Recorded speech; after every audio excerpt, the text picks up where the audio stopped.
So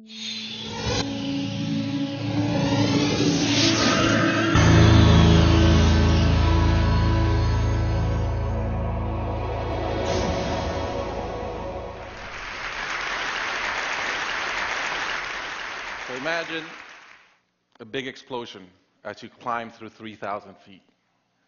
Imagine a plane full of smoke. Imagine an engine going clack, clack, clack, clack, clack, clack, clack. Sounds scary. Well, I had a unique seat that day. I was sitting in 1D. I was the only one who could talk to the flight attendants.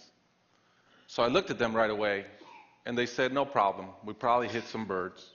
The pilot had already turned the plane around, and we weren't that far. You could see Manhattan. 2 minutes later, 3 things happen at the same time. The pilot lines up the plane with the Hudson River.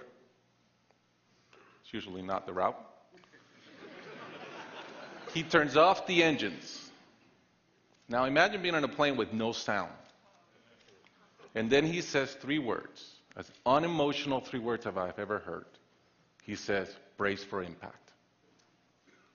I didn't have to talk to the flight attendant anymore. I could see in her eyes, it was terror. Life was over. And I want to share with you 3 things I learned about myself that day. I learned that it all changes in an instant. We have this bucket list, we have these things we want to do in life, and I thought about all the people I wanted to reach out that I didn't, all the fences I wanted to mend, all the experiences I wanted to have and I never did. As I thought about that, later on I came up with a saying, which is, I collect bad wines.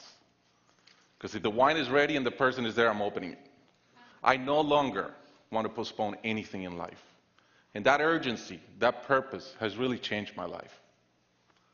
The second thing I learned that day, and this is as we clear the George Washington Bridge, which was by not a lot, I thought about, wow, I really feel one real regret. I've lived a good life. In my own humanity and mistakes, I've tried to get better at everything I've tried. But in my humanity, I also allow my ego to get in.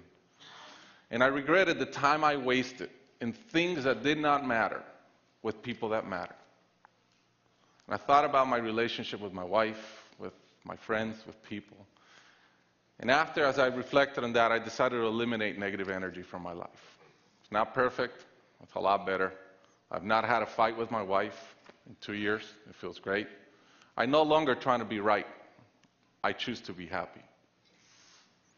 The third thing I learned, and this is as your mental clock starts going 15, 14, 13, you can see the water coming. I'm saying, please blow up.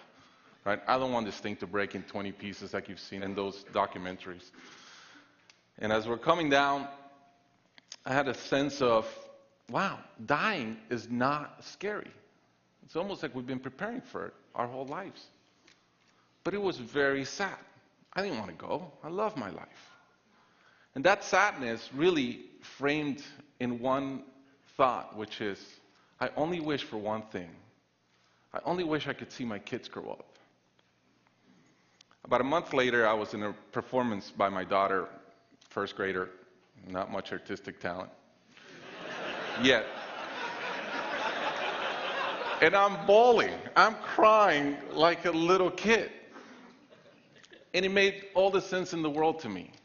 I realized at that point, by connecting those 2 dots, that the only thing that matters in my life is being a great dad.